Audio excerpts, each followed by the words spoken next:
back to the national pastime, everybody. This is Nash. This is Aaron. And, sorry, we were talking without you. We got the conversation talking without you.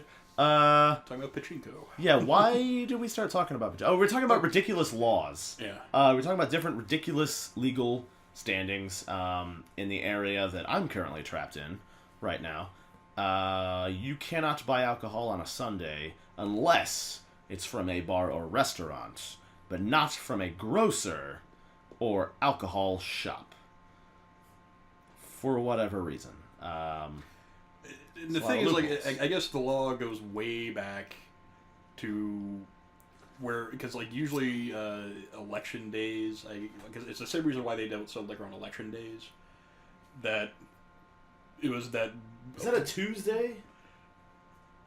That's a real question. Because, like, it's during, it's like during the week. Okay. But I guess what the reason they instituted that law, like no liquor sales on election days, was because way back when politicians used to be like, hey, vote for me and I'll buy you a beer. And then, brilliant. With Indiana, as far as the no liquor sales on Sunday, it's basically just religious bullshit.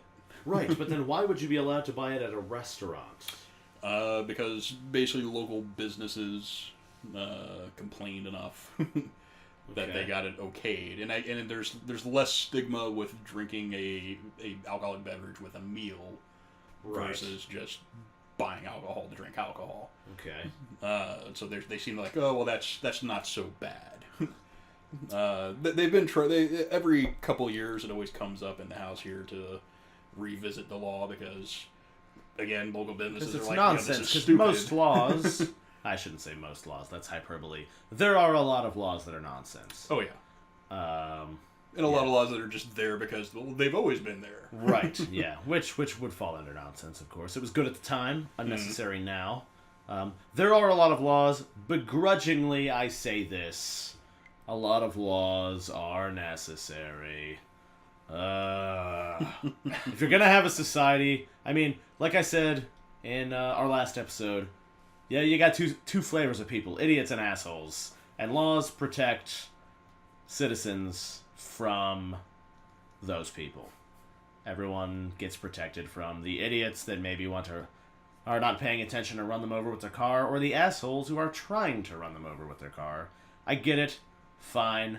I would like to be protected from idiots and assholes myself, but don't protect me from myself. Not your job, government.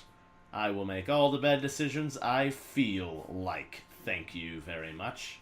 But yeah, on the topic, we were talking about these ridiculous sort of loopholes. So you can't buy booze on a Sunday unless it's with a food provider or whatever. So then that led me to mention that in Japan, gambling is illegal, with the proviso that gambling for money is illegal. So for things like pachinko, well, you're not gambling for money, you're gambling for ball bearings. So many ball bearings. And then, not so coincidentally, right next door to a pachinko parlor, and oftentimes inside the same building, there will be a store that buys ball bearings. So from pachinko, you hit the jackpot, you win big-ass bucket, 70,000 pounds of ball bearings, and then you just waddle a few feet over and sell those ball bearings to someone else for actual money. So you didn't win money. You won ball bearings. You won ball bearings. And then you sold those ball bearings. It's totally different. Not gambling. Everyone's in on it. Everyone knows. It's just too much of a hassle. It's too much red tape to amend the law. So everyone just found an agreed upon loophole that became ingrained in society, and everyone's fine. You know what would be interesting is if you could somehow do that in America to skirt having like a gambling license. So you're like, we just use Pokemon cards. You're playing for and with Pokemon cards, and then there's like a store next door that buys exactly what, Pokemon cards? Would they buy those? Well, it would that'd be something. That'd be kind of weird. Because that'd be like if for like roulette, not even roulette. If like for blackjack, if you had to like buy your cards, and then you sold your cards for money if you won good cards. Well, that'd be a weird... The thing is, like, there's not a huge difference between how casinos work here, where you buy chips. That is true. Right. That is true. Like, the chips themselves aren't worth anything. That is true. They just the casino just says, Although, okay, well, this particular chip is worth $5. If you want to get kind of deep... But they do say that, though. There's not a store that puts a value on it. It's the casino. That is true. That is true. That You don't have to go to a separate entity, true. quote-unquote. And if you want to get real deep, all money is worthless, and it only has the value that people agree that it has. I mean, yeah. If you want to get really deep, but yeah, one layer deeper, yeah, the chips. Most ridiculous. I myself frequent casinos. I'm not gonna say frequent. I pop into a casino every now and again. I like a good gamble. I'm a rambling, gambling man. So as we ask you, was it because you like the gambling, or do you like the free booze? Man, I like both of those things a lot, and sometimes you do one to get the other. Yeah. And it's not always the same one you're doing to get the other one. Sometimes you just really want to gamble, so you need to have the free booze, and sometimes the inverse. So I have no interest at all. I love gambling, and I think it's primarily just because I'm cheap. I'm also cheap, and that's what's so great. I'm also extraordinarily bad at gambling. Here's the thing, I'm not bad at gambling. I'm bad at knowing when to stop. Stopping gambling. So, for example, I don't know if I've told this anecdote on this podcast before or not, but one time I went to Las Vegas. I used to go to Las Vegas pretty often, or semi-often, I guess. But one time I went to Vegas. It was a buddy's 21st birthday, and her parents were throwing her a party in Vegas, all expenses paid. All anyone had to do was get there. If they made it to Vegas, everything was covered. And I was like, Nash-Style, one-way ticket to Vegas. So I flew to Vegas and partied super hard, of course, for several days. So was your plan you're going to win the money to get And out, everyone get was back? like, how are you going to leave? Because all I had was $20. And I was like, well, I came up with a brilliant strategy on the way here. Yeah, I was like, I came up with a super brilliant idea on the way here. And they were like, okay, this is probably going to be dumb. Little did they know, it was way worse than they imagined. So you say, I have a system. My system was this. I was like, well, I have $20. But Vegas, I hear, even though I'd been there a couple times, I was like, Vegas, I hear, is built on gambling. So I only need $200 to leave. So I'm going to take this $20 and I'm going to gamble and I'm going to turn it into $200. And then I'll have enough money to leave. And they were like, that's your plan? That's a terrible plan. Not a good plan. And I was like, no, I totally got this. So one night, went to the roulette table. And I was like, yeah, Wesley Snipes says always bet on black. $20. Black. And the guy was like, red. Lost all my money. Right out of the gate, right? So I was like, oh, no. And then, so not the girl whose birthday it was, but another one of my friends. I went up to her and I was just pestering her. And I was like, hey, can I borrow $10? Can I borrow $10? Can I borrow $10? And she knows me, for one, because she used to live next to Bob Seger, the musician, if you know who Bob Seger is. He actually sings a song called Gamblin'. He sings Traveling Man? Does he sing Gamblin' Man, too? I don't think so. Allman Brothers sing... Cheeseburger in Paradise. Yeah. Nope, that is Jimmy Buffett. Totally different. Oh, totally different, yeah. Yeah, totally different. Bob Seger. Yeah, Bob Seger sings Catmandu and Rock and Roll Never Forgets. Great guy. Anyway... so I was like, can I borrow $10? And she's like, no, I just saw you lose all your money in like 4 seconds. I'm not giving you $10. Mind you, she has a lot of money. She had a decent amount of money. But I was just like, come on. So I finally wore her down, like I'm prone to doing, because I'm a suave, silver-tongued bloke. And so I got her to give me $10. And over the course of the night, I turned that $10 into $1,000. And she and I partied hard all night. Like I was riding the gravy train. And she's like, well, I gotta fly out of here tomorrow. So I guess I'm out. What are you gonna do? And I was like, well, you know what?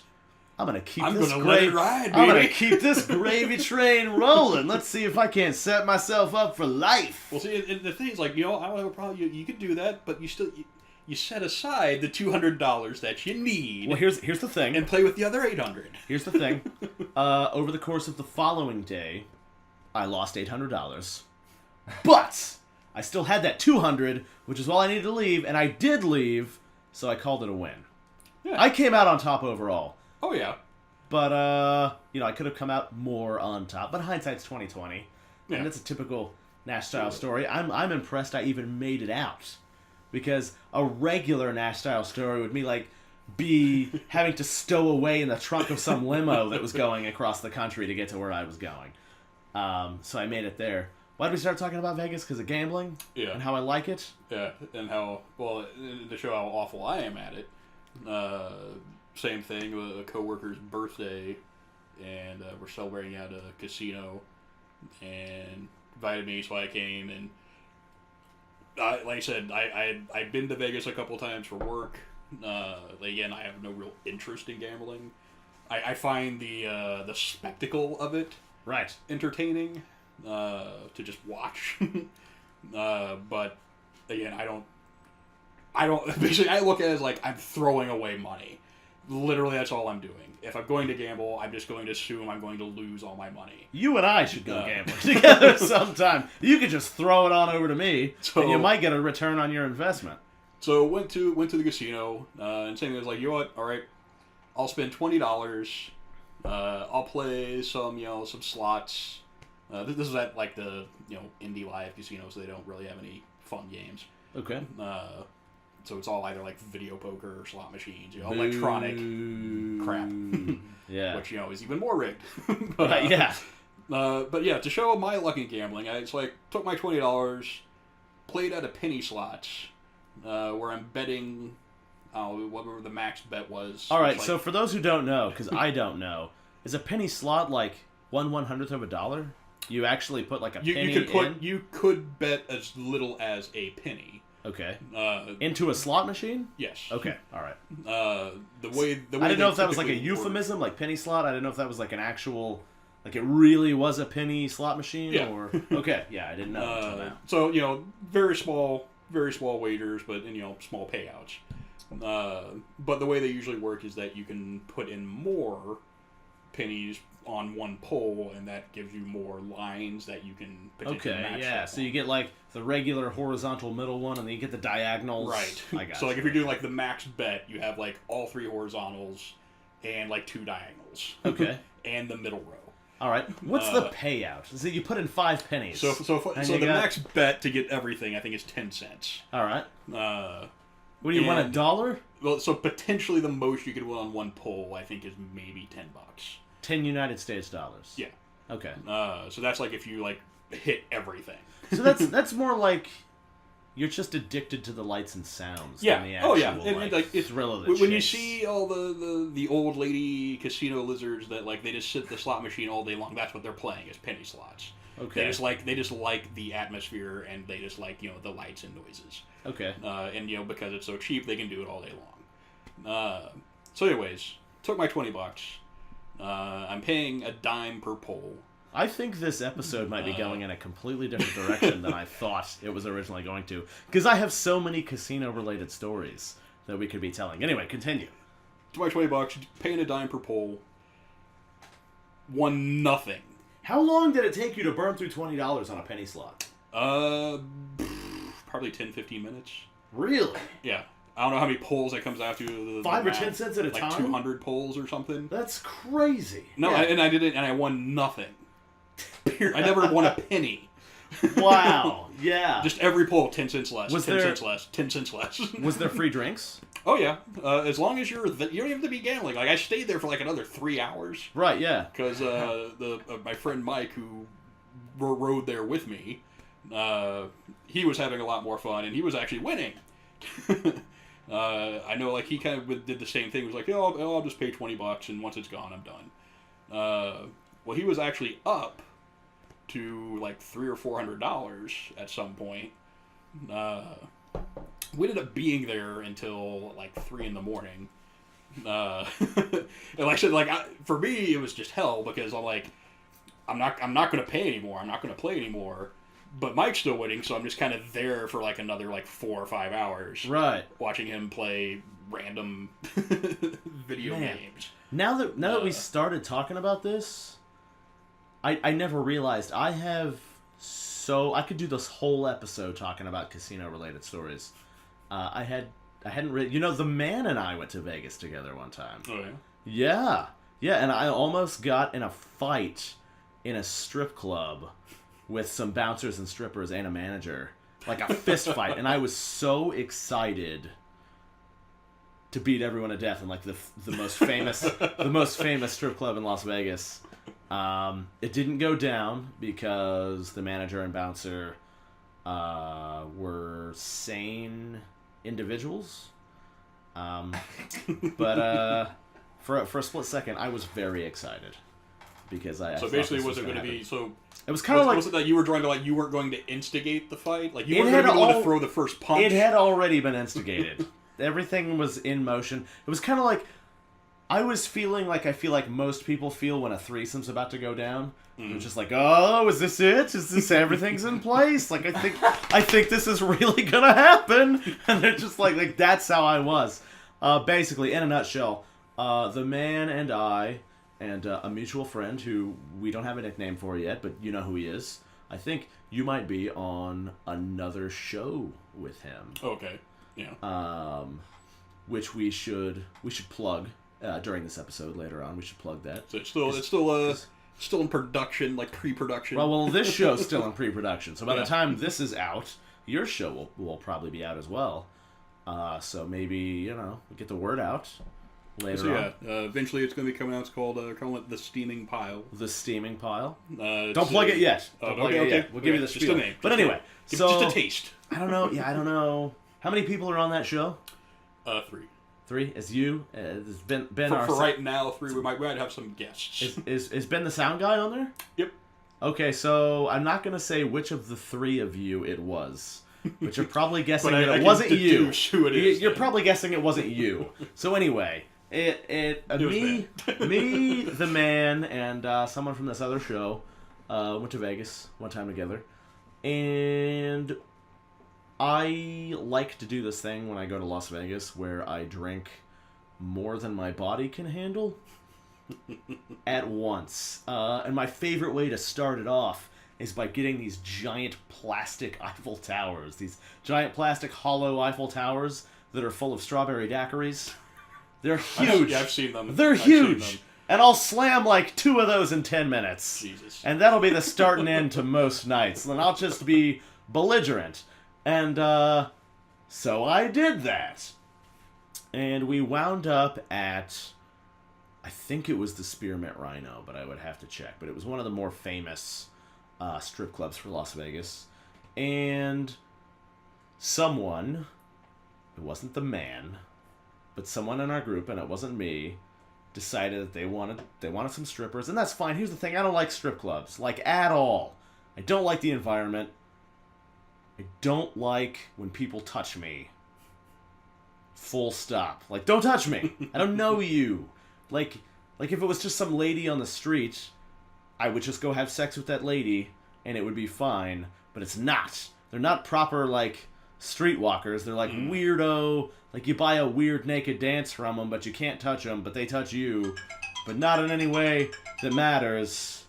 And, they've already been, slobbered over by 1,000 other guys. And there's nothing wrong with that. I just don't want it. Yeah. That's all. I also don't like Italian food. There's nothing wrong with it. It's just not for me. I don't care for it. Yeah. And so I go in there just super drunk. I'm working on my 2nd or 3rd Eiffel Tower.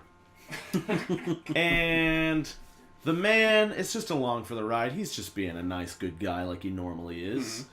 And because I think we drove, and from L.A. And we're just. So is he living out west? Yeah, okay. yeah. He was out in the OC, and I was in L.A. to train with this high-level karate master who invited me out there to go train with him, and but anyway, that's also a different story. My whole life is just a spider web of connected stories. But anyway, so that's why we're doing this. That's why we're doing this. Yeah, that's how I got roped into this. So anyway, this guy decides that he wants to get a dance, right? That's a normal thing to do at a strip club. I don't want one, but more power to him. So he starts getting one, and the lady's like, "Hey, why don't we get a private room?" And he's like, "Yeah, maybe I will do this." And then, so then another lady comes over, and she's like, hey, you could have, like, both of us at the same time in this private room. And he is only used to Midwestern U.S. strip clubs. So he's not used to, like, the finances of a Las Vegas creme de la creme, like, 2 whores and a private room. So he's like, so it's like $20 a song, right? Yeah, so that's kind of what he was thinking. So he's like, yeah, I'm doing it. So he just takes off. So I'm like, oh no, now I gotta wait on him to, like, get bored or broke. And so we're just waiting there. And the man is just hanging out, like I think he was having a beer. And I had my drink that I brought in from the outside. And I'm just drinking it. And then this stripper comes over and she's like, hey, how about a dance? I'm like, oh, no, thank you. I actually don't want one. But thank you anyway. And she's like, oh, come on, like, have a dance. I'm like, oh, well, here's the thing. I'm actually totally, not hyperbolically, very literally broke. I don't have any money at all. There's no money on my body. And she's like, oh, I'll give you this dance. Just give you a free dance. I'm like, well, here's the thing. Even though it's free, I still don't want it. I just want to drink this and, like, slowly lose consciousness. She's like, I'm going to give you this dance. You're going to love it. And I'm like, I don't have any money, lady. And she's like, don't you worry about it. So she starts grinding up on me. And then at the end of this song, she's like, that'll be $20. And you're like, what the fuck? Yeah, and I was like, cool. I still don't have it. So, thanks. And so she... I told you multiple Yeah, times. I was like, I warned you, like, in One, no... I'm not interested in answer. 2, Yeah. I cannot pay you. Yeah, so I was like, in no uncertain terms, I definitely don't have any money, and also I don't want this dance. So then, after she found out that I wasn't being coy and that I was truly not going to give her any money, she did a total 180 and, like, flipped her shit. And she was like, I'm going to get the bouncer and the manager over here, and they're going to beat it out of you. And I was like, here we go! Like, I was so excited. I was like, bring them on over! And so I was, like, psyched, even though I was, like, 2 Eiffel Towers in. Like, I was so excited to have, like, an epic double dragon style move to the right and beat the shit out of everything, like blinking flashing arrow pointing to the right. He's gonna kick over a trash can and eat like a rotisserie chicken. Like, I was so excited to fight these guys in, like, the nicest strip club in Vegas. I was so excited. And the manager and the bouncer came over and they were like, oh, hey, we got word, this is going on. Don't worry about it. This isn't, like, the first time she's tried to pull stuff like this. Like, just, it's fine. Just, don't worry about it. And then you just feel like, oh. And then they left. Yeah, they were totally fine, sane, like, well-mannered human beings and businessmen. Like, they were onto this chick's shenanigans. But, like, just for a split second, I was like, yeah! And then they came over and they were fine. And then our third member eventually showed back up. He got so inebriated, he kept paying him money in this private room, right? And then he ran out of money, but he was all drunk, so they kept walking him back to the ATM so he could get more money out of it. It's like, well, there's ATM here, come here. It's Yeah. like, okay. So apparently they were giving him, like, a double handy J, but it just wasn't going well because it was, like, uncoordinated and whatever. They're trying to stretch it out because they want the money. Yeah, when you got the whiskey dick going. And... Right. Yeah, and then whatever. He wasn't used to, like, the prices and circumstances of a hoity-toity posh Vegas double lady private room. He was used to, like, the Midwestern U.S. sort of thing where you got chicks with peg legs and C-section scars. Mm-hmm. And so by the end of the night, he had spent $1,000 on this endeavor and got his bank account shut off. And so then by the time we left, like, we were trying to leave Vegas and we couldn't get any gas because his account had been shut off. So we had to, like, call the card company. It was like a scene from The Hangover because it was the next day, and, like, I just have, like, a pile of empty Eiffel Towers, and, like, I almost got to fight everybody in the strip club, and, like, he's out of money, and he has to explain, like, no, that was actually me. That wasn't identity theft. Like, it was a thing, and this... Yes, that was me who charged all that money at the strip club. Just please, we just want to leave Vegas now. But yeah, so that happened. One other time, the same time that I showed up without enough money to leave, the night that me and that girl partied, because I won $1,000 out of $10, I got super drunk. The Bellagio fountain? It's the For those of you who don't know, it's the classic fountain in every Las Vegas scene in a movie. It's got the giant colored fountain out front. I was leaning. Those all the synchronized. Yeah, it's the synchronized things, just the colors. I was looking at it, and neat. I was so drunk, and I was like, yeah, what a beautiful marvel of human engineering. It's just people coming together to build. Blah! And I just projectile vomited into the fountain. Into the fountain. Nice. My legs left the ground. Only the railing was supporting my body, and I was just like, just balancing over the railing, just a jet hose of vomit flying out of my face. The thing is, though, I'm sure that took no one who works there as a surprise. Probably not. That's probably the fourth or fifth time that happened that evening. Probably not. Then we went back to the hotel, and I filled the sink with vomit, and it clogged. And I was like, well, maybe if I just run some water down, I can get this clog out of here. And that wasn't happening. So I was like, maybe... Now it's just filling up with water. And so the sink filled up, and I was like, oh no. I'm going to have to fish this clog out of there. So I was like, I'll go get a hanger and unfold the hanger and jam it in there. Yeah. So I went to the hotel closet and got a hanger, but they were all wooden hangers. So I had to break a hanger and then jam it in there, but it got stuck like a gross vomit Excalibur, and I couldn't get it back out. And then I was like, well, So I was like, maybe I just won't tell anyone about this. So then one of the girls went in to use the bathroom, and she was like, oh my god, fucking Nash, gross! It smells so bad in here! Why is there vomit in a chunk of wood? Yeah, it's just coming out like Excalibur. So I was like, don't worry, I'll take care of it. So they had a deodorizing soap, so I just dropped that in there to try to neutralize the smell. And then she got so drunk, she passed out face down on the bed and vomited all over the comforter for the bed, but then it went down onto the carpet and bleached the carpet because her vomit was so acidic. Yeah. And then I think somehow I broke the TV or the window. So yeah, I try not to be the guy that just Hurricane Nashes in and destroys hotel rooms, but it happens sometimes. Every now and then. It happens. That's not the first time that series of things has happened. Yeah, so I mean, I'm no stranger to that. And then this is all totally unrelated. We haven't even done the sponsor. Yeah, we haven't even hit the notes. It's all so unrelated. One more quick thing. Remind me about this in a future episode. But one time, me and a couple buddies went to Macau, which is the gambling capital of the world. No exaggeration, in the VIP rooms it's a country, it's a city-state, Macau. In the VIP rooms of this gambling capital of the world, the entire GDP of countries is gambled and lost and won in a night. Whole countries change ownership. It's high-level James Bond, Spectre-style gambling. Betting, billions of dollars. Yeah. And Baccarat. Yeah, and then I wound up there. So you can imagine the kind of shenanigans that I got up to.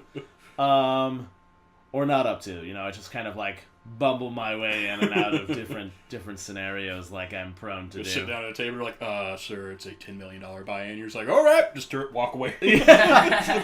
Then I'm just come on, give me $10 million, come on. And then I do, and then I win $100 million, and then I lose it all. Regular Nash-Style stuff. But just circling back to our very first thing about chips. Full circle. Back to the chips in a casino. In this casino in Macau, they deal in so many different currencies. At the time that I was there, this one casino, they had a different chip for each game. So, if you wanted to play roulette, you needed roulette chips. They weren't universal, right? Mm-hmm. And if you wanted to play blackjack, you needed blackjack chips. But every chip you got was contingent on the currency that you traded in. So, if you were coming in with Chinese renminbi, you could trade them for certain chips.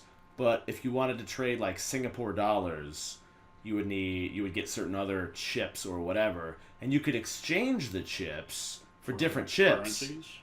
Right. So you could cash out. So they're running a foreign exchange market. Yes, and that's the thing is that every time you changed chips, you'd go and look at the exchange rate because that stuff can change by the hour. Yeah, they took a little bit off the top every time. So there was an exchange tax for every time you changed chips or currencies.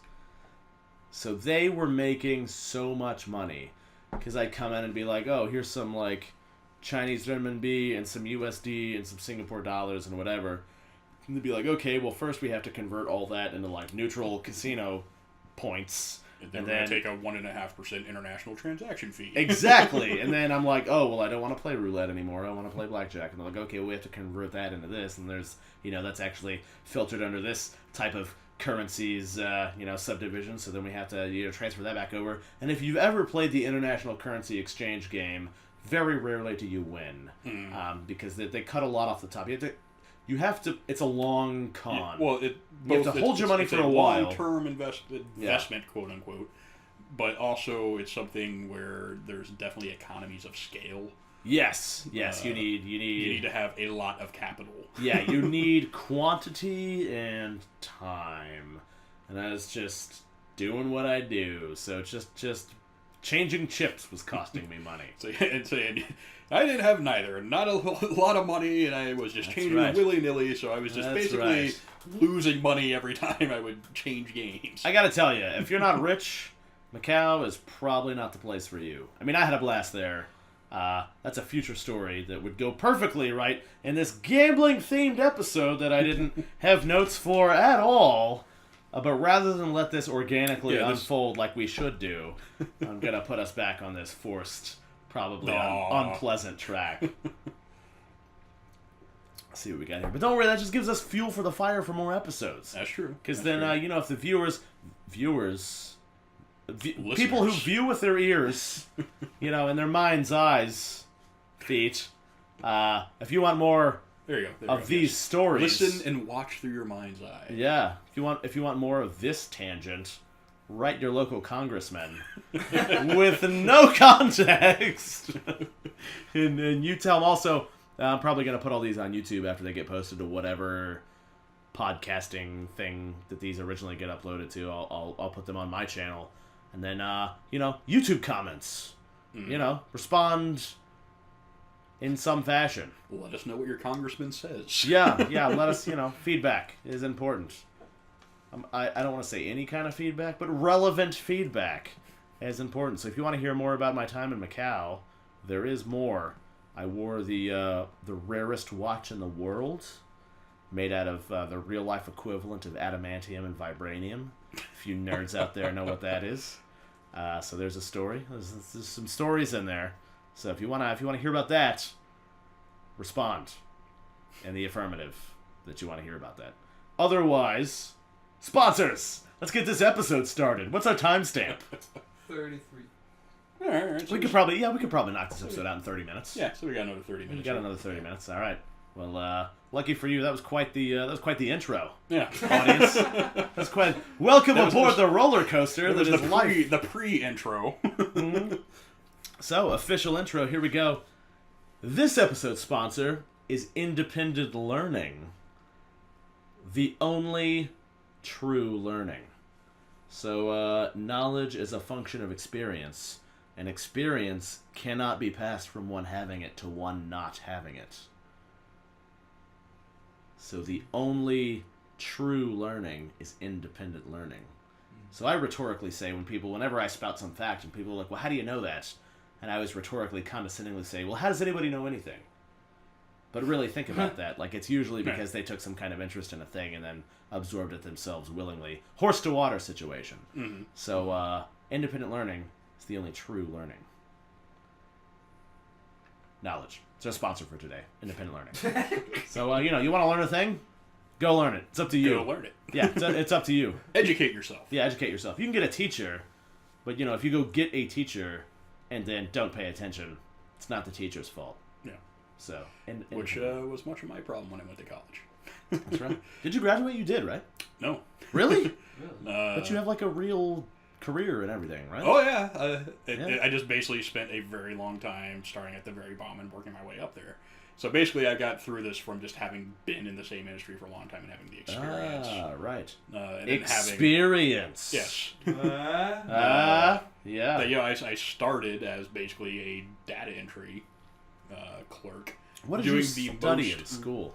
Computer science. Okay, that's weird because you seem so knowledgeable. I do a lot of independent learning. Well, the only true learning. But no, when I went to Purdue, and I will say part of the problem for me was that high school was very easy for me. That's what happens when you're smart. I never really had to study for most classes. Science and math they were things that just already interested me, so I'd kind of already learned a lot of the stuff already. Fantastic. Well, you've isolated most of the audience. Continue. And so in high school I never really had to work to do well. Excellent. So I never got very good study habits. So you probably were in the wrong school? Possibly. Yeah, classes. I was in most of the advanced placement or accelerated classes, and those were easy for you, right? For the most part, yeah. Then you were in the wrong classes. And that's the thing. They were the best classes that they offered. Exactly. School. Boo. I'm not a fan. Basically, math was a breeze to me until I got to calculus. Then it was loops. They throw most people off. Curves. That's where it's okay. Did calculus I actually have to pay attention to what ball? the teacher's saying now. Calculus joke, anybody? Curveball. But then kind of to demonstrate my problem. So in calculus, one of the things that we learned was doing derivatives of functions. Right. And there's a whole process of how you basically simplify a function to its derivative. Right. In physics, of which I am a huge fan, they do the same thing. Do you know I was a physics tutor? Uh-uh. I was, yeah. A branch of physics, biomechanics. Neat. Yeah. That's all right. But he was our physics teacher. Before we started doing this in calculus, since he's not a math teacher, was just here's the shortcut method. Yeah, that's right. And the shortcut method. Who's got the time? It's very simple. It's here's so if you got this equation, you need to find the simplified, broken down derivative of it. Here's the shortcut you do. I forget all this stuff now since I never use it. Exactly. But then in calculus, of course, they want you to do the long method and show your work. That's right. You gotta prove. I just kind of didn't. So I took a test and all my answers were correct. Right. I just had no work. Basically, my work was writing the whole equation again. Cheating and witchcraft. That's what you and used. then putting the simplified answer. Right. But not having anything in between. Which she gave me a 50%, not a 0. So, cheating and witchcraft is what you were. So then later I had to go back and actually teach myself the correct long method. But yeah, once I got into college, and again, it's not even that the classes were hard. Right. It's just that it was more work. You never learned how to learn was your problem. Well, I was good at taking in information, retaining it, finding how to make it relevant to the subject matter. Right. In some cases, it's just you just need to know this. But I was fine with that. But my problem was I just wasn't used to actually having to work. Right. Yeah. And not just being able to just bullshit my way and just I can take the test. I just know everything. You just never got good enough to bullshit your way through. Exactly. You needed to finally hone your bullshitting skills. Is what you needed. And the thing is, I just wasn't used to having a college level workload. Right. Or even having a real workload at all. At all, yeah. Because even in high school, classes, if they didn't grade homework, I just didn't do it. Who would? For me, and the thing is, for me personally, there wasn't a point to doing it. This is excellent because this is all related to our theme today. As far as I didn't need to do the homework to, master the skill that they're trying to teach me, so I can, pass the test or get what they're trying to teach me. Right. I already got it when we just went over it in class, and I would take the test and I would, get high scores, A's, 100%, whatever. Well, then he goes to college. Right. And now that stuff's required. Right. Yes. And I'm I don't want to do all this work. So I didn't. Understandable. And then I would take the test, and I would still, do well on the test. But like 40% of your grade is the work, the daily assignments. Yeah. So even though I'm passing all the tests, I'm still failing the class. Which I call shenanigans on that, because if they're testing you on your ability to utilize the material via the tests, then your daily busy work shouldn't matter. And I agree, like 80%. Like, yes, I think I think the tests, if that's what they're going to use as the measure to determine if you've learned the subject matter, I think those should be weighed more heavily. And then the homework, while it is definitely useful for many people, it's not useful to everyone. It's true. Like I said, in many cases for me, I viewed it, it's just busy work. Like, I'm not learning anything new from it. I'm just spending time doing this thing to get a grade. Right, yeah. But then there are other classes where it was actually necessary for me to do that. Many times I was almost booted from various schools for refusing to do their busy work. From a young age to an old age. But my favorite story was some bullshit class I had to take as an elective, organizational leadership skills. It's basically like giving speeches in front of like an audience. I'm pretty rad at that.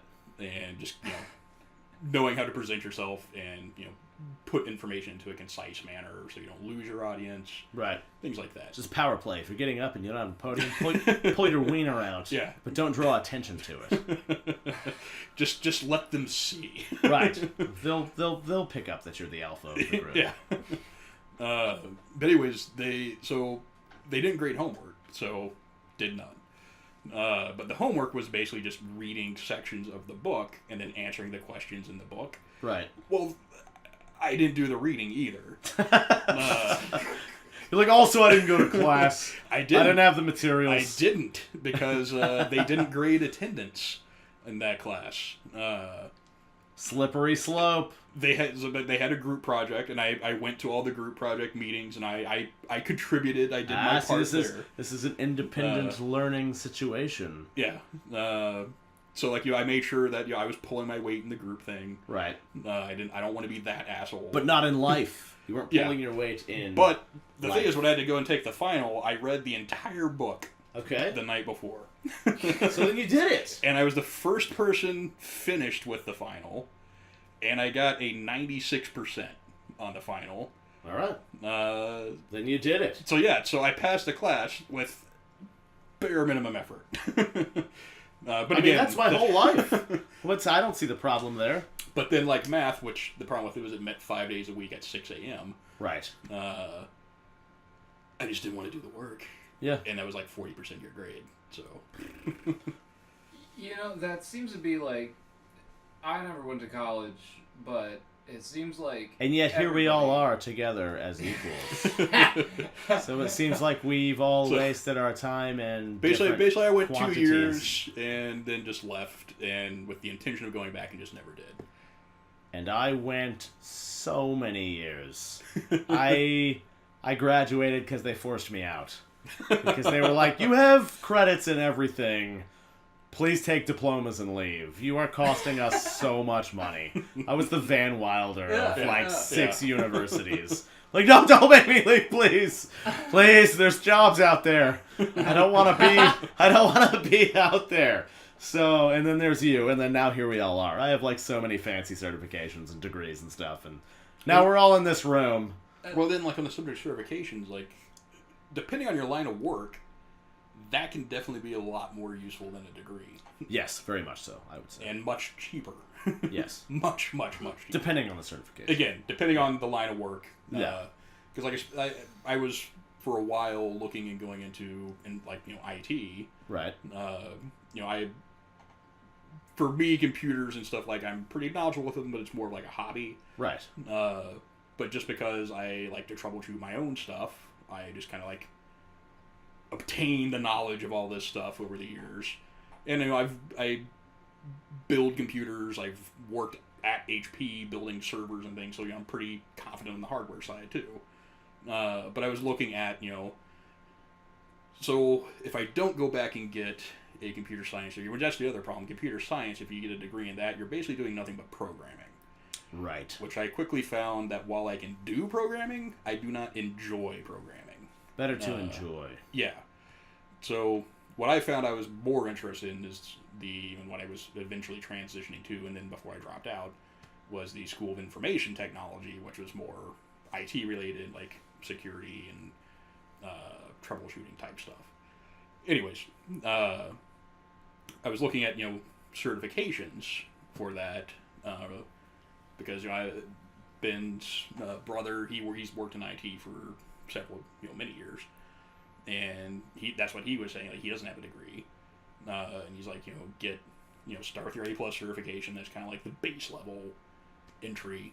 From there, you can get your N+. Then you can kind of decide more specialized stuff. And he says those certifications, you need to study for it. Like, it's definitely something you have to study for. But the low level ones like A+ and N places, like, they aren't hard. Like, right. It's like you're gonna know like 75% of the stuff already. Yeah. Well, I mean, I was trying to study for that myself because I was thinking that I was gonna try and do a thing like that. For one, the A+ like study shit is way too big. Oh yeah. And like also from what I'm told, the thing, from the both A+ Nick is and so Adam, huge. From the both of them, they're like, yeah, you could probably just like get a job like where we're at right now and just do the shit that the guys are working here are doing with the knowledge that you currently have. So, but you have to learn all this nonsense that you're never gonna use just to pass this test. Yeah, right. Because I was doing the A+ studying, and like so much of the stuff on there is antiquated. Yeah. But they still want you to know it. They're like, how many hole punch cards do you need not quite to run the old. equation to move the abacus bead to the proper side of the vacuum tube? You're like, I don't know if this is related to modern... Russia's sending psychic spies through the astral plane. I don't know if this is what we need right now. It's also funny, though, that they still have shit, like, almost as ridiculous as that, but now they require you to take it every 3 years. Yep. So it's like, there's no... Yeah, you don't need the lifetime It didn't used to be that you had to recertify. It used to be once you got the certification, that was it. You were good. But I think it makes sense that they make you recertify. Oh yeah, definitely. But you'd think they'd update their test material. Yeah. Well, and the thing is, like, from what I've seen, because I was looking at some of the older versions and comparing them, they basically update the last like 2 or 3 chapters each year to be the most recent or the more recent stuff, and like they'll update things like the most current version of Windows. So those are the chapters that are actually important. Yeah, so those are basically the ones that you probably need to look at. The other early stuff, where they're talking about like going into like machine language and like how a CPU works on like the fundamental level. Soon there will be a graphical user interface. Yeah. You won't even need to type your commands. Imagine a computer as large as a bookshelf. That's how small they'll soon be. Right. Yeah. Soon a computer will be able to fit in your home. You can fit in your bedroom. But yeah, again, like I was looking at doing that stuff, and like it's way cheaper. Like you can do the A+ certification if you self-study to buy. I'm sorry. Imagine a computer you can walk around with inside of your backpack. It straps onto your shoulders, and you put the tubes in your brain, and It's the way of the future. It's the way of the future. But yeah, like those certifications you could get for like $500. Right. Yeah. Compared to going to school and getting a CS degree 4 years and spending $30,000. 12.5-inch floppy disks. All information in the future will be stored on laser discs. Your favorite album, portable. Laser disc.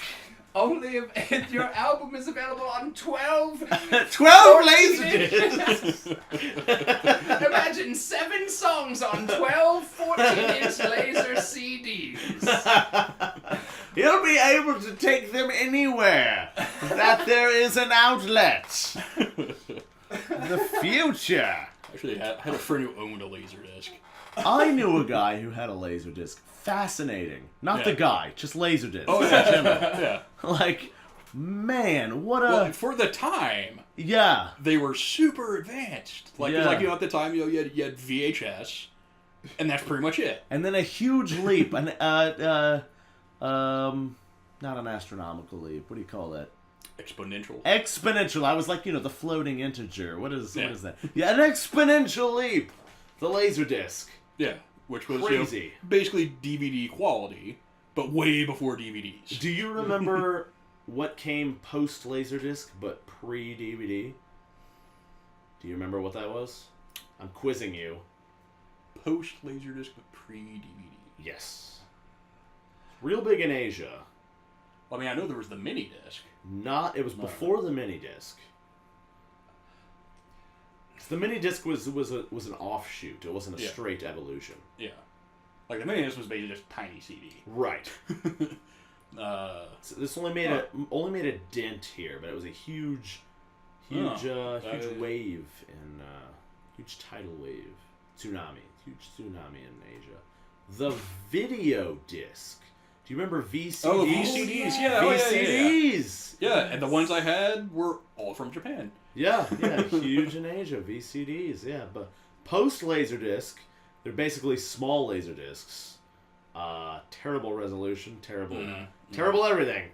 No good. But it was basically you could fit an hour of video. Right, yeah. Onto this CD size. You might be able to get one movie on there. Yeah.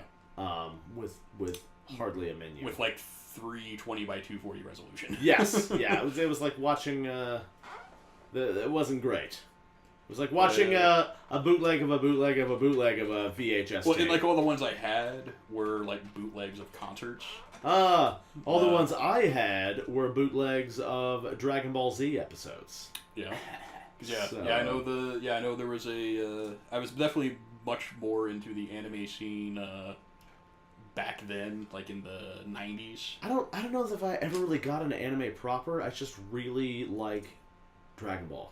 Yeah. Well, I mean, I know that's you know what? I really like every show about martial arts, I think, is my thing. You ever see a show called Air Master? No. Is it about martial arts? Oh, yeah. It's all about martial arts. Oh, well, I'm surprised. But it's like ridiculous martial arts. Go on. Have you ever seen a show? Is that a laser disc? Yeah, it's a laser disc. Oh, I thought it was a video disc. No, that's a laser disc. VCDs were the size of regular CDs. Laser discs were like the size of like a vinyl record. Yeah. Yeah, that's definitely a laser disc. A VCD is the size of a regular CD. Let me move on here. We actually haven't made any progress on this episode at all. Get a little sidetracked again. Yeah. On the subject, the original theme for this episode was education, which we've kind of come in and out of since we stopped talking about gambling for a second. Interesting note here, scribbled on the side of this piece of paper. Let me see if I can decipher it. Alright, so something about Finland. Finland... Full of Finns. Finland's 15-year-olds, they're students, right? They're 15-year-old children, regularly score amongst the highest in global tests for reading, math, and science.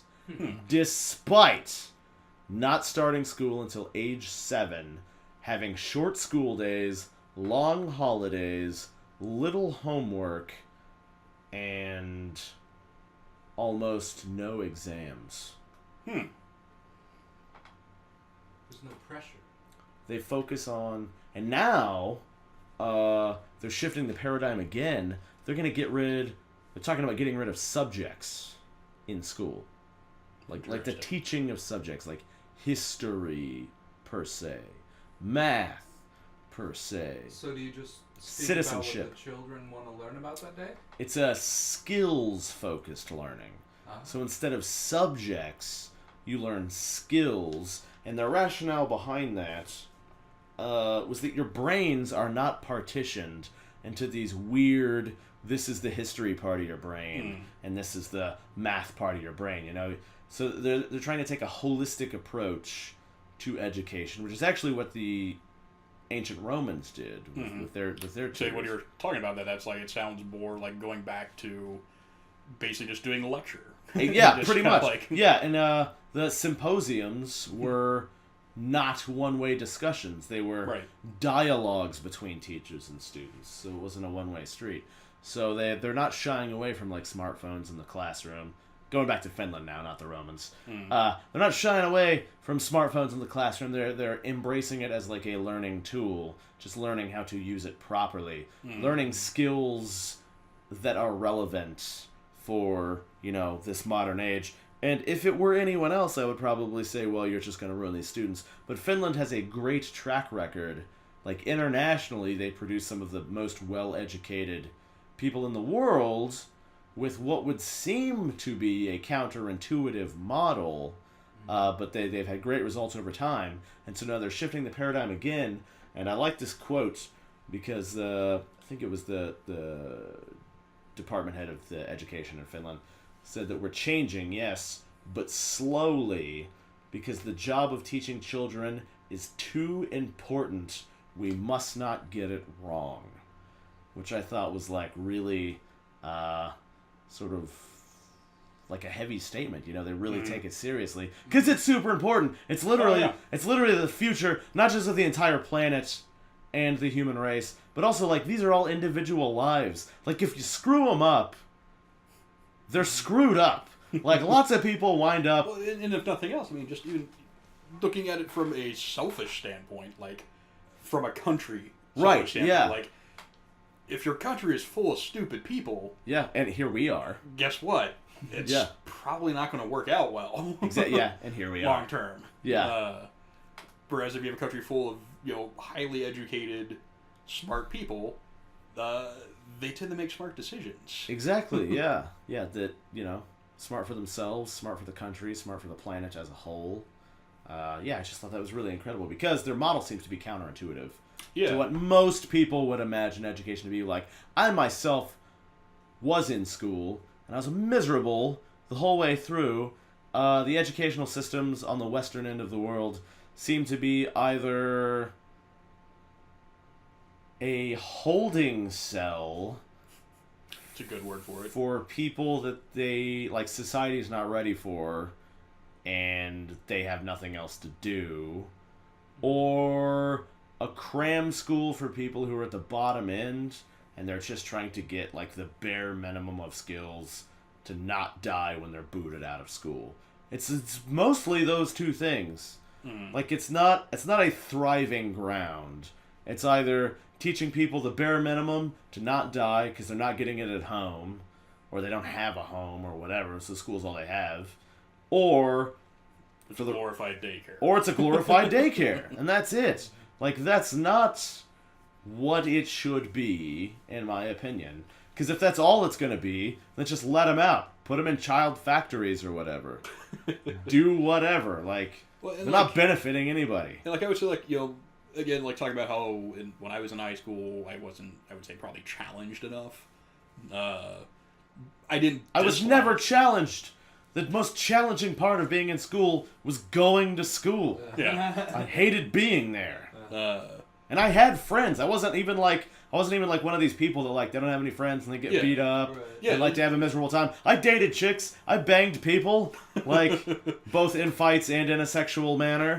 Like, I went to parties. Yeah. Like, I had, by all accounts, a fine experience, but I was still personally miserable because I found the experience to be miserable. The shiniest turd is still a turd. Yeah. I don't like it. Yeah, it's like I didn't dislike school. I had nightmares for years. I'm talking real nightmares. Like, actual proper like nightmares. Dreading going every day? After I left school. Like, I had nightmares for about 6 years after I was out of school. I hated school so much. I would wake up sweating and dreading. Well, and, like, I think part of it maybe, like, I had some genuinely good teachers. Like, mostly the teachers that were teaching the AP, like, advanced placement classes. Like, they were legitimately good educators. Like, my comparative international government teacher, I think was probably the best teacher I ever had. college and all through all my education. Bold words. And he was one where, again, it was a discussion. Right. Class. Yeah. Like, something yes, that he had engaged material. you. He had material he had to teach. Right. But he wasn't just like, okay, here's what we're going to talk about. You open your books to chapter blah, blah, blah. Let's read through this. And then here are the questions. No, he'd be like, okay, read about this and let's talk about it. Right. Something that What are your engaged thoughts you. on it? Something that engaged you and made you feel like a member of a group and not a prisoner. Mm-hmm. I felt like a prisoner my entire time at school. I hated school so much. Hated it. And like I said, I wasn't even bad off. Like, I had a comparatively good time at school. I just hated the environment. It's not conducive to me. I didn't belong there. No, I wasn't, I agree. I wasn't Overall, native. Yeah, I wasn't native to that environment. So I was like dropped into, like, I was like a free spirit. Yeah. Like, I was like a creature from the now you're in wild. this very rigid, structured. Yeah, daily- I was like a creature from the wild that they forcefully put into this structure for a short period of time. I mean, I obviously managed to escape, but for like 6 years afterwards, I was riddled with PTSD just for being like in school. It was awful. Wow. Yeah. I felt like the classes that I've had weren't, they either weren't interesting or they didn't take a like good enough approach of like, maybe I want to do X thing, right? Maybe Right. there's no classes that even offer X thing. But if there are classes that offer X thing, they're like, no, we have to do all these things first before we can even do that. I'm like, no, fuck it, I want to do it right now. I want to do it bad, but I want to just do it right now, and then we can learn about afterwards. But they don't like to take that approach. Right. You have to yeah. learn how to do everything right the first time so that you're just like so scared of fucking up, I guess. I don't know what their idea is there. I mean, I get Well, I get the gradual learning. I get easing you into it, but like, there's probably better Well, ways. But it's not like you're spelunking down a cave and there's dangerous things. You're going to be perfectly fine if you I think fail. the big part of it is because of funding.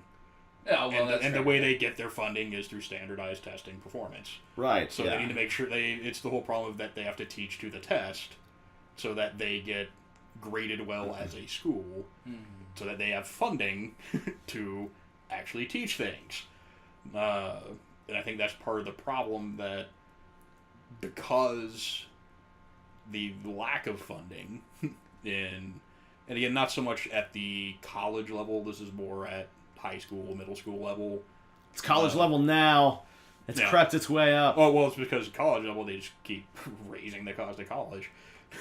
But, like, ridiculously exponentially blown up, like, 400 times the rate of inflation. Yeah. Over the past, like, 30 years.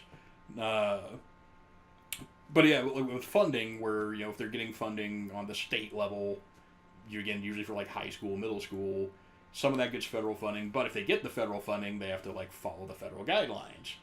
And that's where they reach the whole problem, like, okay, we can give you a good, proper education, but if you don't perform well on the tests, we don't get any money, and then we can't give you a good, proper education. Right. So we're down to the point where now we teach the test to make sure we get the money, and then maybe we can give you some actual education.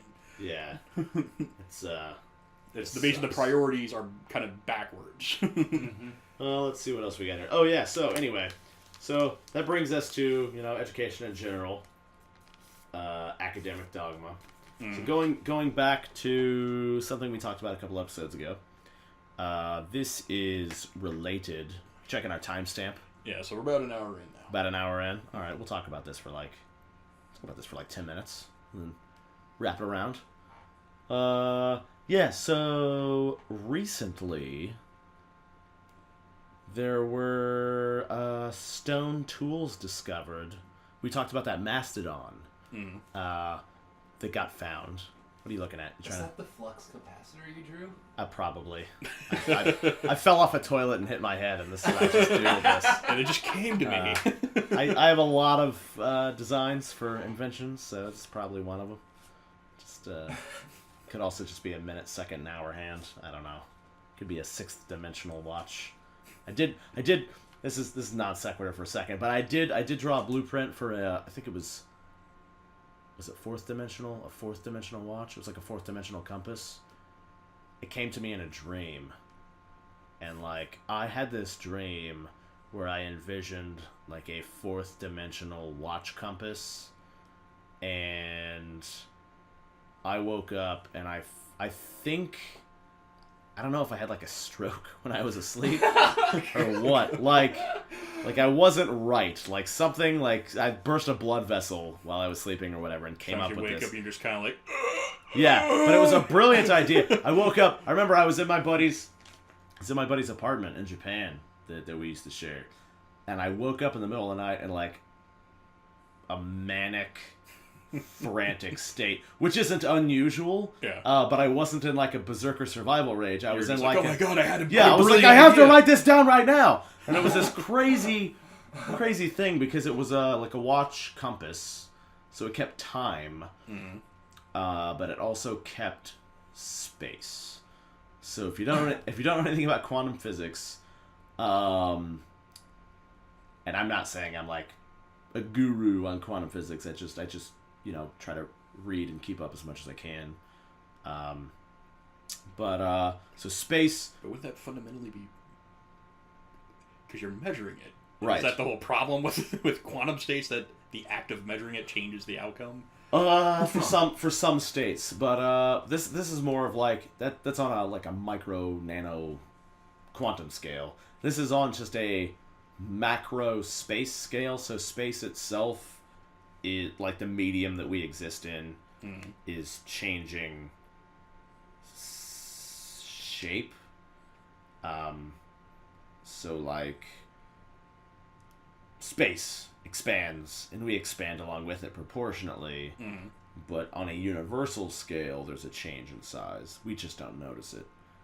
And it's not all the same. It doesn't happen all at the same time. So like the center of the universe would start its expansion and expand faster than the outer edges of the universe.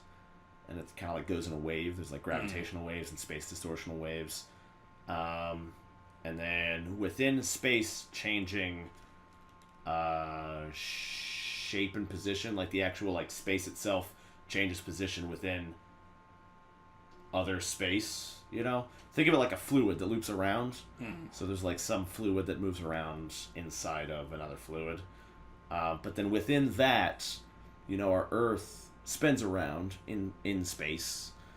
And as it's spinning around, it orbits, like it rotates on an axis, but it also orbits the sun. But the sun, like our solar system, also orbits around the center of our galaxy.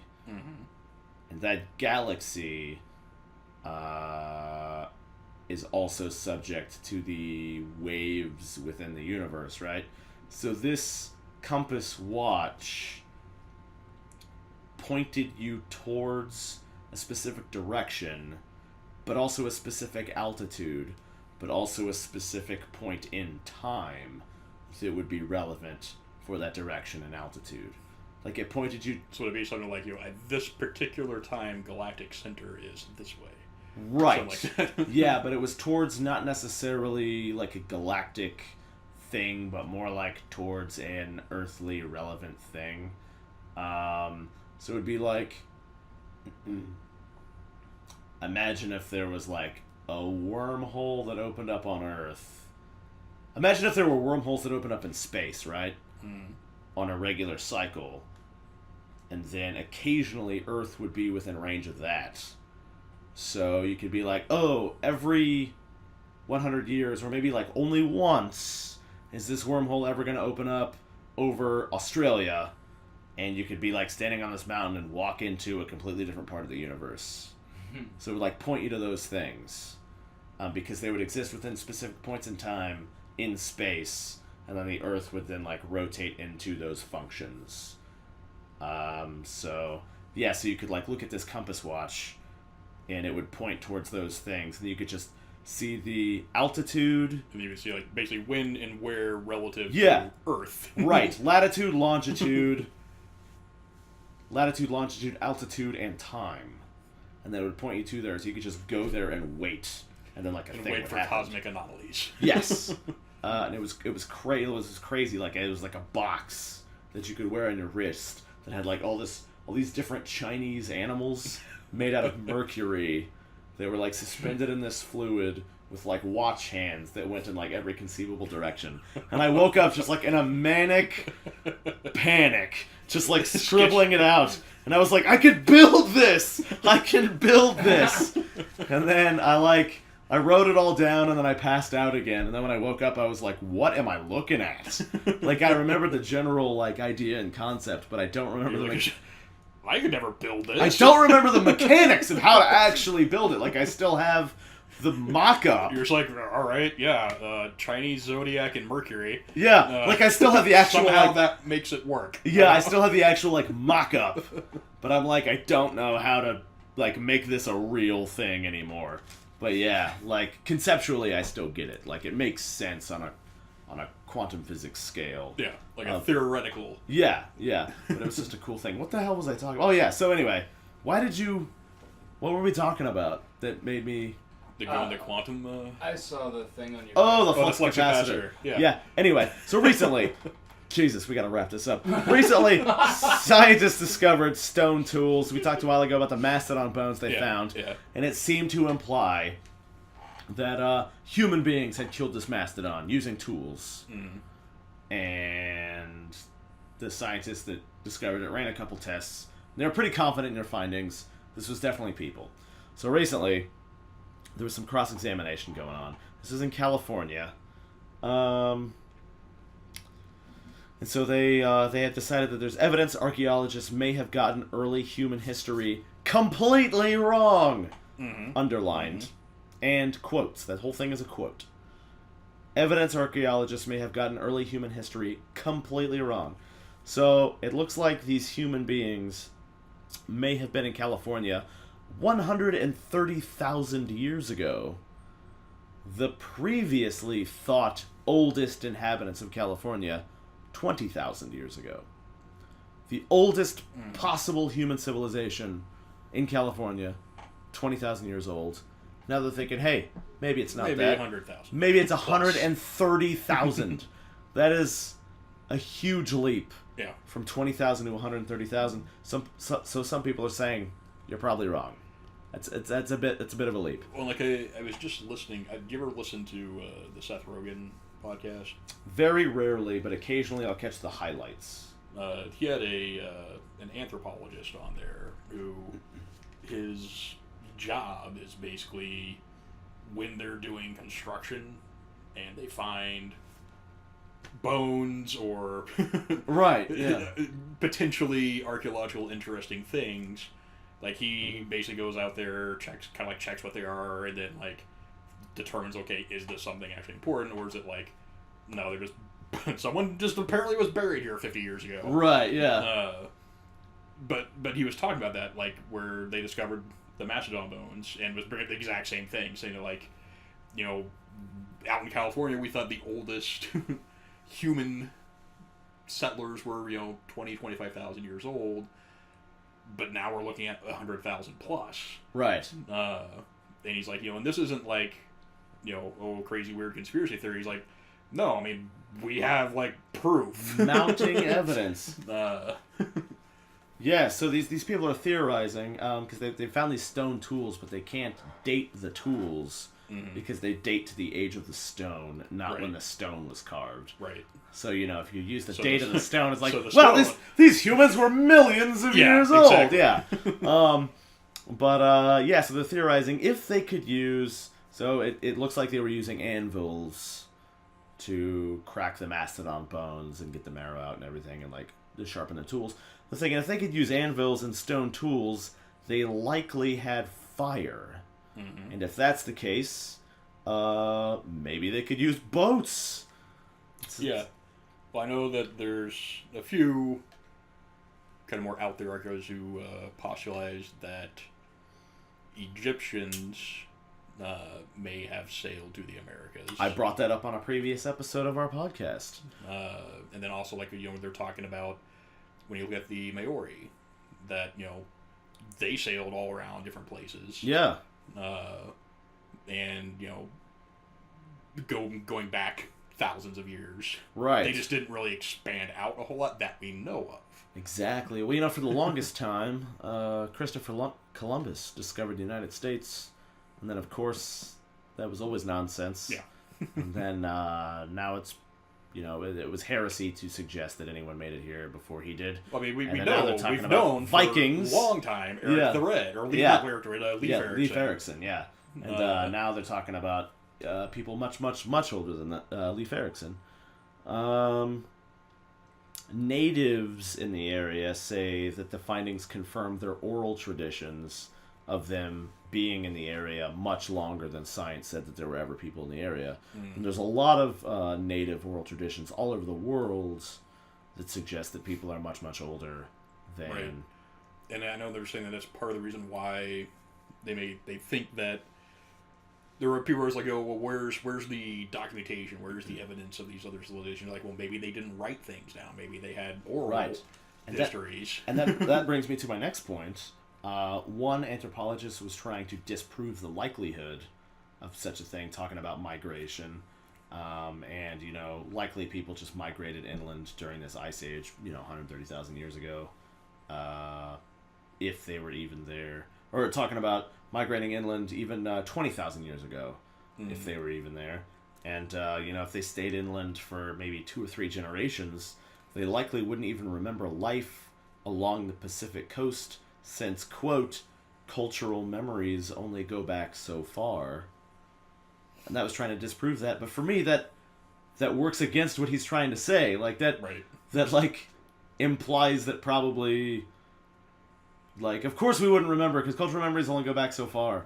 Like, it would be, I don't have much grasp of what was going on, like, 200 years ago, and that wasn't even that long ago. Right. Like, that's pretty impressive. But at the same time, it's like, it depends on if the culture traditionally has always passed information orally. Right. It just continues to. Like the Aboriginals of Australia. Yeah, or like, a lot of different Native American tribes, that's how they would pass down. That's how they would just always pass information, was just an oral tradition. Yeah. And they know stuff going way, way, way back. Right, yeah. There's tons of cultures that do, so I mean... And I think if you suddenly shift from doing an oral tradition to more written, then I think the more current people may not have as much of a... Right, yeah, you're probably going to lose something in the jump. Right, and then of course there's always the issue of, is it accurate? yeah, I mean, there's lots of embellishment that happens, the telephone game from person to person, and then when you couple that with generation to generation and maybe moving from climate to climate, you come up with some wacky stories probably, but somewhere in the nonsense might be a grain of truth. Yeah. It's definitely worth looking into. See, some anthropologists have theorized that if these 130,000 years ago humans did come down and they existed at the time, then what happened to them? Some of them are thinking they may have been wiped out in the migration in the same way. They could have suffered the same fate that the early Europeans who tried to colonize Jamestown in the 1600s. Disease and starvation. Yeah, they quote-unquote disappeared. Yeah, they went to a new place and their bodies weren't ready. There's new diseases and food they're not used to. They all just died out. Yeah, they just died. Sometimes big groups of people just die. And they were like, man, if that is what happened, that would be crazy, because this would be a civilization that survived for like 50 to 60,000 years and then just died off. Mm-hmm. So that's kind of a warning sign to modern people, if a very minor climate shift could destroy such a hardy people. Maybe a current modern climate shift might be something to keep an eye on. Well, and that's what what's his name? Not Graham Hancock. Professor Farnsworth. Bill Murray? I know I brought up the name in one of our previous episodes, but basically what he's talking about is that if you look at the geological record in a lot of different parts of the world, there is clear indicators that there have been multiple potential mass extinction events. Oh yeah, for sure. Within relatively recent history. We know what's fascinating is that there's I don't know, like 11 documented extinction events over the course of the Earth, like before people came around. I'm talking like, millions of years ago, dinosaur style. But what's crazy is that the Aboriginals of Australia have an oral history of those extinction events, which is a really weird thing when you think about supposedly podunk isolated people who shouldn't have existed at the time. What the heck? Yeah. Where are you getting your stories from, man? Yeah. Like, even if they're made up, fine, whatever, who cares? But, like, what was your genesis for the first version of this oral story? Right. Because they line up, obviously nothing lines up perfectly, but they line up oddly well. It's a weird thing to think about. It's just a weird... Well, I know there's, I believe it was in South America, that they found a map that was basically a map of the world, fairly accurate. Yeah, they got one in South America, and they got one in Australia from the Aboriginals, and they had another one super far north, and it had it had Antarctica, which was, Antarctica's far south, but they found the map far north, I think. It had Antarctica before it was covered in ice. Yeah. It's just all this stuff. But yeah, like this map is like super old, and it's in theory, back at this time, they shouldn't have known all these other places. Nobody should have known, yeah. Yeah. Especially not to the level of accuracy that they had them depicted. Yeah. The length of different coastlines and things. Right. Like the shape of coastlines. They're like, either if they didn't go there themselves, someone else had to have gone there. Yeah, if they talked to somebody. And someone who you talking to, mapped it out. Like, how else could they get a map that's showing this information? Aliens! Throw your hands up and muss your hair. It's aliens. It's like, yeah, sure, it's a fun thought, but I also think it's kind of like a lazy time-traveling jetpack people. You think aliens is a lazy explanation? Yeah. Occam's razor, whatever the simplest explanation is often... There we go.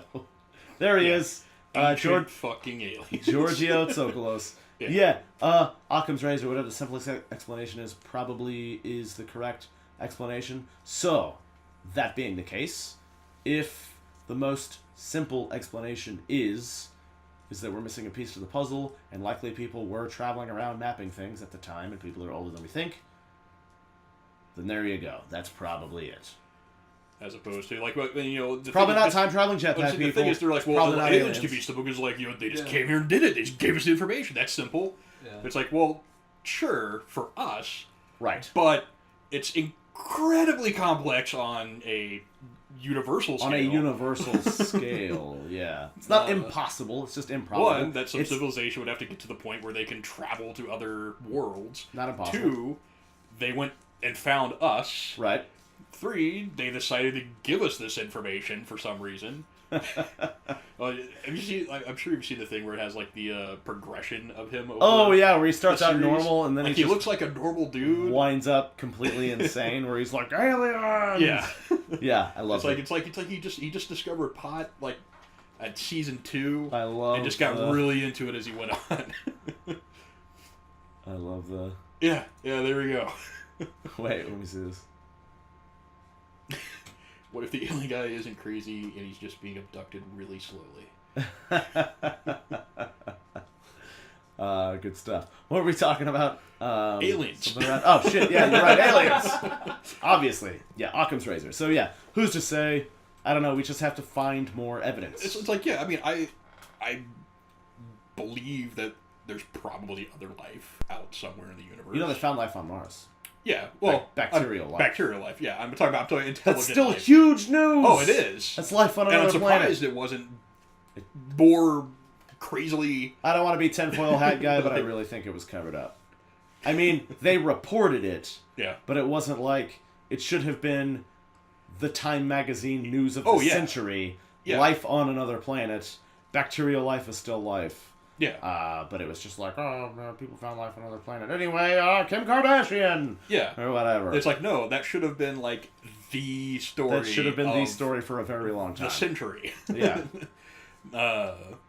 Yeah, like, when I read about it, I was like, holy shit. Yeah. Yeah. I was flipping inside out. I was like, this is in our own neighborhood. Yeah. Yeah, this isn't even, like, on a on a near Earth-like planet. Yes, it's not like some Earth-like planet that's 20,000 light years away. We'll never ever go there. Yeah, but this was on you could see it. Yeah, with your bare eyeballs. It's like no, it's on a planet that takes like 3 days to travel to. With light, you mean? Or No. Just from Earth, from a ship. I think it takes a couple of years. You said days. Yeah, Mars? I may be way off. Talking about Mars? I may be thinking something completely like different. India, right? Yeah, I'm probably way off there. Yeah. Because I didn't think it took years. I thought it was like maybe at you're most thinking months. of the moon. Maybe 150 to 300 days, depending on, of course, what propulsion. Okay, so you were at only what like speed? 99% of the way. At what speed? Because I'm sure it's going to depend a lot on what method of propulsion they're Well, using. it depends on how much fuel you're using. Yeah.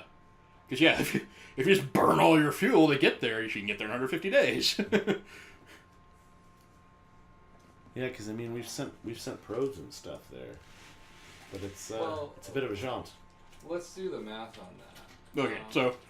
Okay, I was off by several factors of magnitude. Right, yeah, exactly. Yeah, several factors of magnitude. So let's split the difference and say 200 days. Right. Let's just say it's doable. Yeah.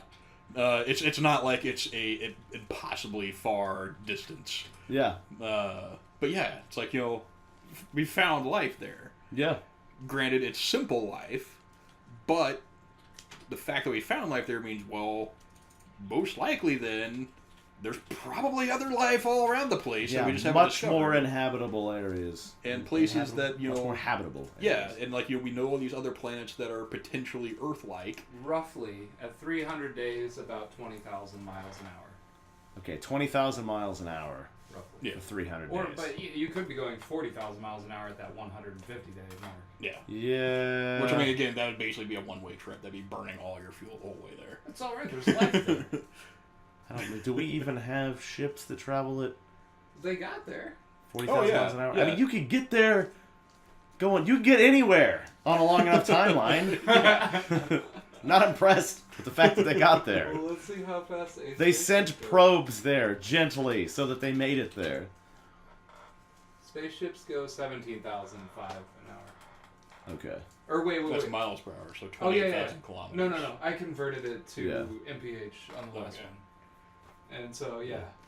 Yeah, so you're looking at 300 And that's the space shuttle. And that's as fast as it goes. Yeah. So you're dealing with unrealistic numbers before. The fastest one ever built says. Now, see, that's the thing, though. That's spatial must reach speeds of to remain in orbit. They can go way faster than that once they're out. Oh, yeah. Well, yeah, but can people go that fast, or will we die? Oh, yeah. No, you'd be fine. Really? Based on as far as just speed, like it's not going. Once you're out in the vacuum and outside the orbit, but it's you not can be gonna, going You can be going 200,000 miles per hour. Stretch your bones and shit behind you, like. Well, that's only no. That's only from the gravity of the Earth. Once you leave the atmosphere, Oh. Once you're outside of the Sounds Earth's great. gravity, there's orbit. There's nothing pulling you.